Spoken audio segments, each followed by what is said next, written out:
제5장 완성하지 못한 무덤.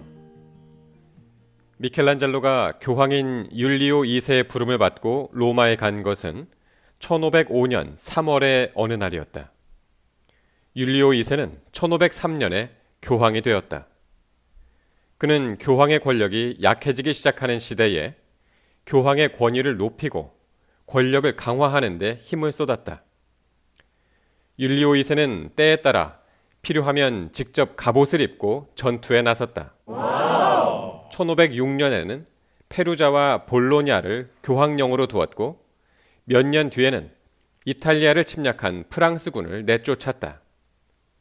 그래서 사람들은 율리오 2세를 전사교황이라고 불렀다. 율리오 2세는 예술에 관심이 많은 교황으로도 유명했다.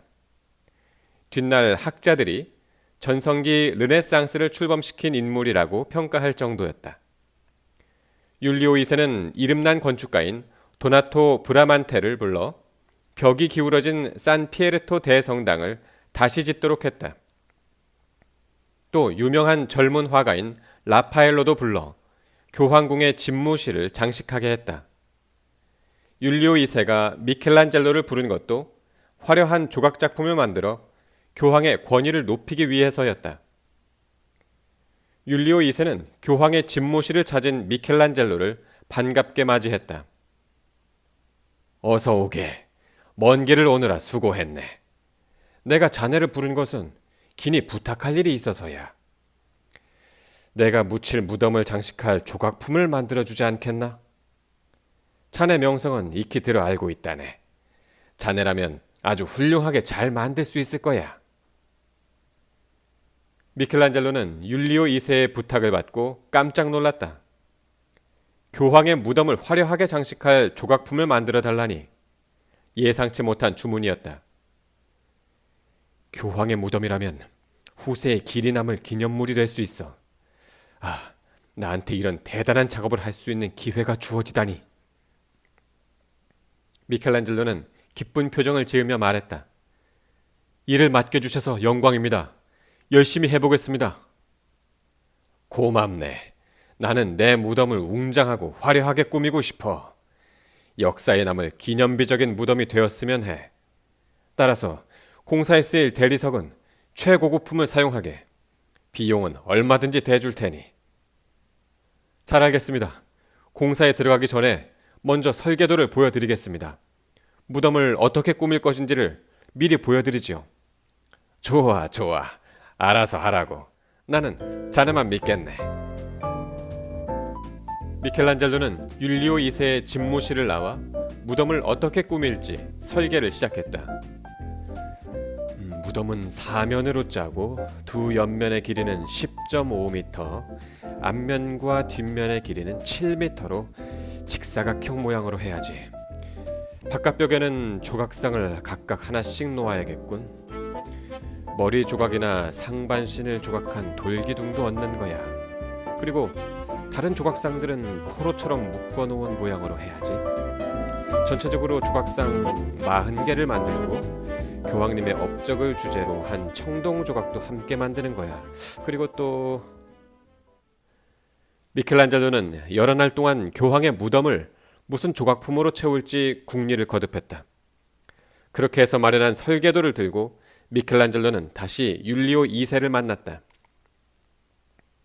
미켈란젤로가 설계도를 보이며 자세히 설명하자 율리오 2세는 기쁨을 감추지 못했다. 아주 훌륭해. 로마 황제라도 무덤을 이처럼 웅장하고 화려하게 꾸미지는 못할걸? 율리오 2세는 입에 침이 마르도록 미켈란젤로를 칭찬했다. 미켈란젤로는 한 달 만에 피렌체로 돌아왔다. 그리고 곧 짐을 꾸려 카라라로 떠났다. 카라라는 이탈리아 북서부에 있는 도시로 좋은 대리석이 많이 나오는 곳으로 유명했다. 카라라에 있는 산에는 채석장이 있어 밤낮 없이 대리석을 캐고 있었다. 미켈란젤로는 조수 2명과 말 1마리를 데리고 채석장에서 5월부터 12월까지 8달 동안 머물렀다. 그는 그곳에서 채석공이 대리석 캐는 것을 지켜보다가 좋은 대리석이 나오면 그것을 사들였다. 그리고 석수에게 알맞은 크기로 자르게 한 뒤 마차꾼을 불러 대리석을 테베레 강가로 실어 날랐다. 그 다음에 대리석을 배에 실어 로마로 보냈다. 채석장에서 대리석을 직접 보고 고르는 일은 시간도 오래 걸리고 힘들었다. 하지만 미켈란젤로는 대리석 구하는 일을 남들에게 맡기지 않았다.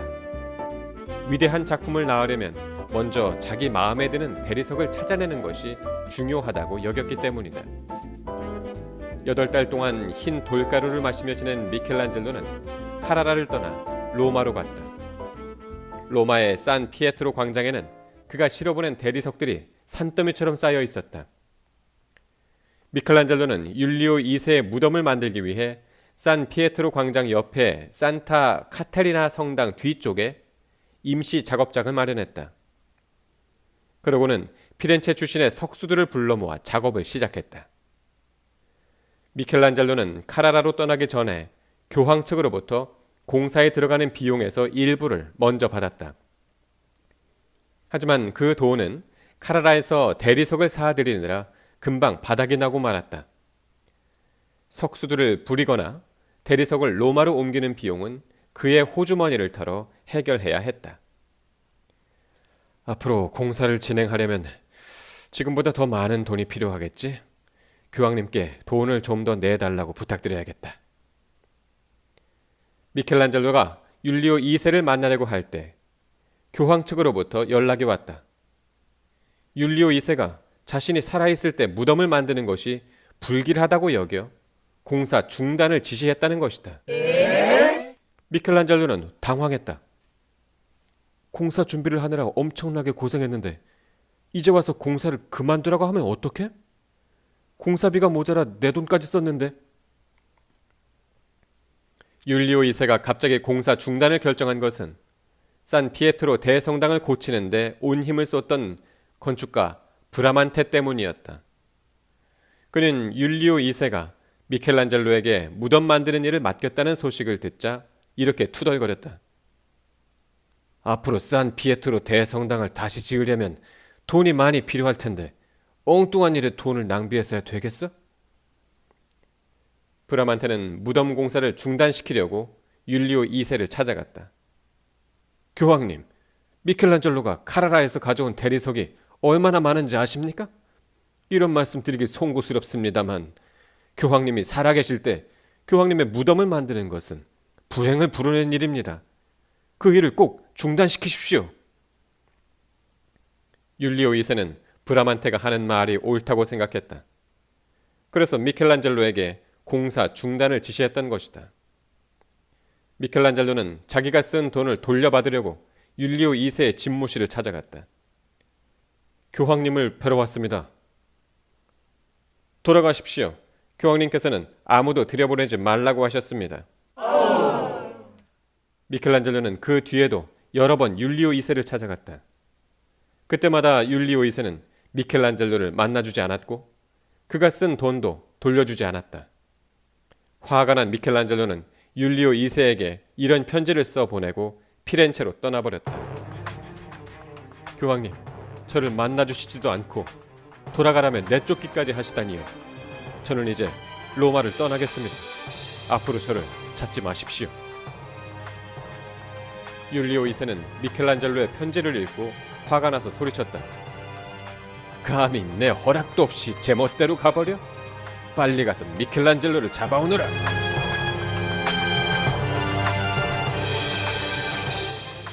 율리오 2세의 명령으로 군인들이 움직였다. 하지만 미켈란젤로는 그들의 추적을 피해 무사히 피렌체에 닿았다. 율리오 2세는 소데리니에게 미켈란젤로를 돌려보내달라며 여러 달 동안 3번에 걸쳐 편지를 보냈다. 그러자 소데리니는 입장이 난처해졌다. 전사 교황에게 잘못 보였다가는 피렌체가 언제 공격당할지 몰랐다. 미켈란젤로, 우리 피렌체는 전쟁을 할 여유가 없소. 제발 피렌체를 위해서 교황을 다시 만나주시오. 결국 미켈란젤로는 소데리니의 간절한 부탁을 들어줄 수밖에 없었다. 1506년 11월 26일 미켈란젤로는 볼로냐에서 율리오 2세를 만나 사과했다. 율리오 2세는 미켈란젤로의 사과를 받아들이더니 마치 기다렸다는 듯이 이런 명령을 내렸다. 내 군대가 볼로냐를 점령했다. 승리를 기념하고 축하하는 청동 조각상을 하나 만들어다오. 청동으로 조각하기를 싫어하는 미켈란젤로였지만 율리오 2세의 명령에 따라야 했다. 그는 몇 달 동안 고생하며 높이가 3m나 되는 율리오 2세 청동 조각상을 만들었다. 하지만 이 청동 조각상은 1511년 12월 30일 율리오 2세에 저항하며 들고 일어난 볼로냐 사람들에게 파괴되어 산산조각이 났다. 볼로냐 사람들은 그 조각들을 녹여 대포를 만들었다고 한다.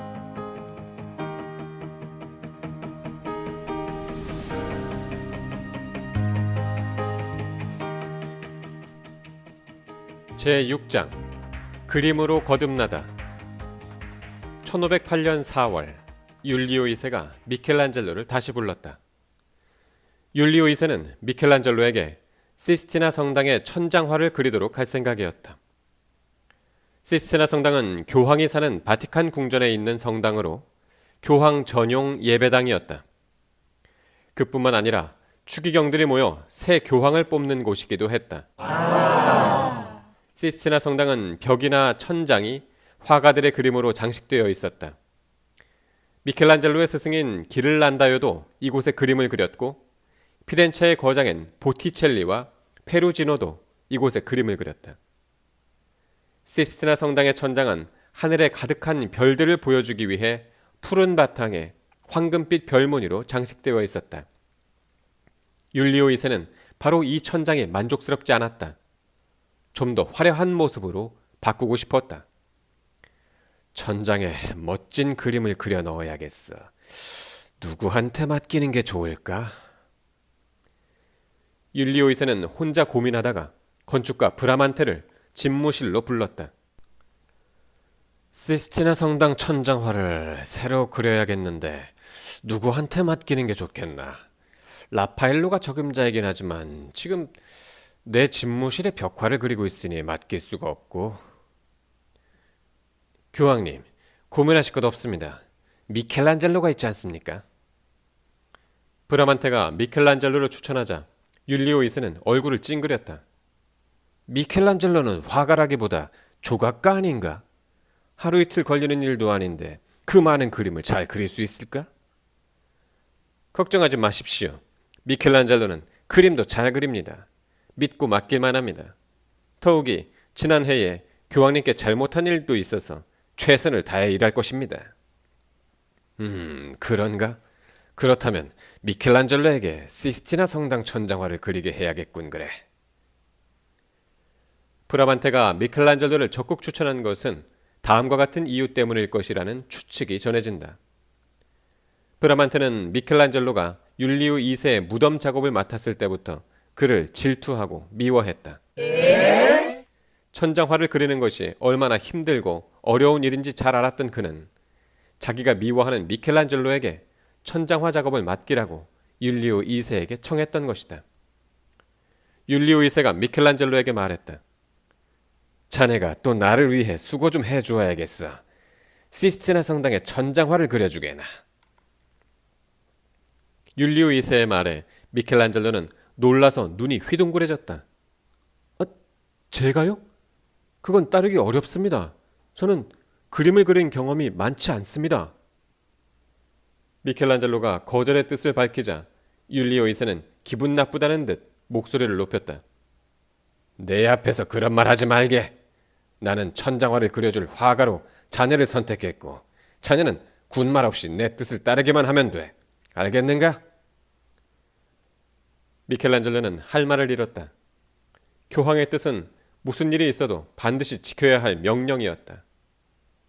미켈란젤로는 시스티나 성당에 가서 천장을 올려다 보았다. 천장의 높이는 20m나 되었다. 천장의 넓이도 운동장만큼 넓었다. 미켈란젤로는 긴 한숨을 내쉬었다. 너무나 넓군. 더구나 저렇게 높은 천장에 어떻게 그림을 그리지? 미켈란젤로는 생각다 못해 브라만테를 만나 의견을 물었다. 천장화를 그리려면 어떻게 해야 하죠? 줄에 매달려 그림을 그려야 하나요? 그렇지 뭐. 천장에 구멍을 뚫고 줄을 들이워 거기에 연결한 나무 의자에 앉아서 작업을 해야겠지? 위험하지 않나요? 떨어질 것 같은데요. 위험하긴 해도 그 방법밖에 없지 않나?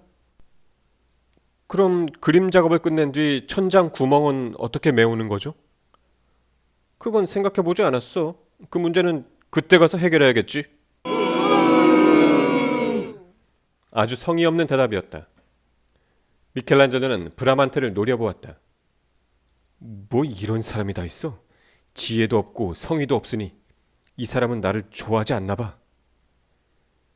미켈란젤로는 어떻게 하면 안전하고 편하게 작업할 수 있을지 곰곰이 생각해 보았다. 바닥에서 천장까지 올라가 일할 수 있도록 나무 다리가 달린 작업대를 만드는 거야. 거의 천장까지 닿는 높은 작업대가 필요해. 미켈란젤로는 서둘러 작업대를 만든 뒤 천장을 무슨 그림으로 채울지 생각해 보았다. 교황님은 천장에 예수님의 12제자랑 아름다운 장식을 그려 넣으라고 하셨지. 하지만 그것만으로는 부족해. 천장 전체를 성경에 나오는 다양한 이야기를 담은 그림으로 덮는 거야.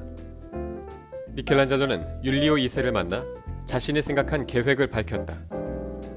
교황님, 천장 가운데 부분에는 천지창조, 아담과 이브의 창조, 그리고 노아의 홍수 등 성경에 나오는 여러 가지 이야기를 담은 그림을 그리겠습니다. 또한 천장 앞부분에는 예수님의 선조들을 그리고 천장 뒷부분에는 성경에 나오는 예언자들과 고대의 무녀들을 그리겠습니다. 그리고 천장 구석 부분에는 이스라엘 민족이 겪은 기적과 구원의 사건들을 그리겠습니다. 보고를 들은 율리오 2세는 흥분해서 소리쳤다. 완벽해. 자네는 어쩌면 그런 생각을 다 했는가. 자네에게 그림을 맡기길 잘했어. 계획한 대로 열심히 작업을 해주길 바라네. 미켈란젤로는 먼저 밑그림을 그린 뒤 본격적으로 작업에 들어갔다. 그는 처음에 조수 몇 사람을 두어 자기 일을 거들도록 했다. 하지만 조수들의 솜씨가 기대에 미치지 못했다. 미켈란젤로는 이들을 해고하고 거의 혼자서 그림을 그렸다. 작업은 무척이나 힘들었다. 날마다 높은 작업대 꼭대기까지 올라가 고개를 뒤로 젖힌 채 그림을 그렸다. 불편한 자세로 온종일 작업을 하면 밤에는 목과 허리와 어깨가 끊어질 듯이 아팠다. 너무 지쳐 씻지도 못하고 작업복을 입은 채 그대로 골아떨어지기 일쑤였다. 몸이 고된 것뿐만이 아니었다. 작업에는 생각하지도 못한 어려움들이 잇따랐다. 어느 겨울날 둥근 천장에 그림을 3분의 1쯤 그렸을 때였다. 미켈란젤로는 그림을 살펴보고 기절할 듯이 놀랐다. 이게 뭐야? 그림에 곰팡이가 끼기 시작했잖아. 곰팡이는 그림 전체로 번져갔다. 절망한 미켈란젤로가 율리오 2세를 찾아가서 말했다. 곰팡이 때문에 아름다운 그림들이 망가지고 있습니다. 더는 그림 작업을 진행할 수가 없습니다. 그게 무슨 말인가? 작업을 중단하겠다니. 곰팡이를 없앨 방법을 찾아보도록 하게. 율리오 2세는 건축가인 상갈로를 미켈란젤로에게 보냈다. 상갈로는 그림에 쓴 곰팡이를 들여다보더니 이렇게 말했다. 전에도 이와 비슷한 일이 있었어요. 회반죽에서 곰팡이가 자라나 그림을 망치는 거죠. 이럴 때는 회반죽에서 물기를 줄여야 합니다. 미켈란젤로는 상갈로에게 곰팡이 없애는 방법을 배워 문제를 해결할 수 있었다. 돈 문제 역시 미켈란젤로에게 고통을 주는 부분이었다. 율리오 2세가 제때 임금을 주지 않았기 때문이다. 그런데도 율리오 2세는 작업을 빨리 끝내라고 끊임없이 재촉했다. 작업 기간이 길어질수록 율리오 2세는 점점 더 어린아이처럼 보챘다. 미켈란젤로, 내가 죽기 전에 완성된 그림을 볼 수 있겠나? 미켈란젤로가 쏘아붙이더니 말했다. 재촉하지 마세요. 이 작업은 제가 만족해야 끝납니다. 나도 만족스러운 작품을 보고 싶어. 하지만 자꾸 늦어지면 자네를 작업대 위에서 떨어뜨릴 거야. 미켈란젤로의 천장화 작업은 시작한 지 4년이 지난 뒤엔 1512년 10월에야 끝났다. 시스티나 성당의 천장을 장식한 웅장하고 화려한 그림을 보고 사람들은 벌린 입을 다물지 못했다. 그야말로 감동의 물결이었다. 조각의 거장으로 우뚝 섰던 그가 뛰어난 화가로도 인정받는 순간이었다.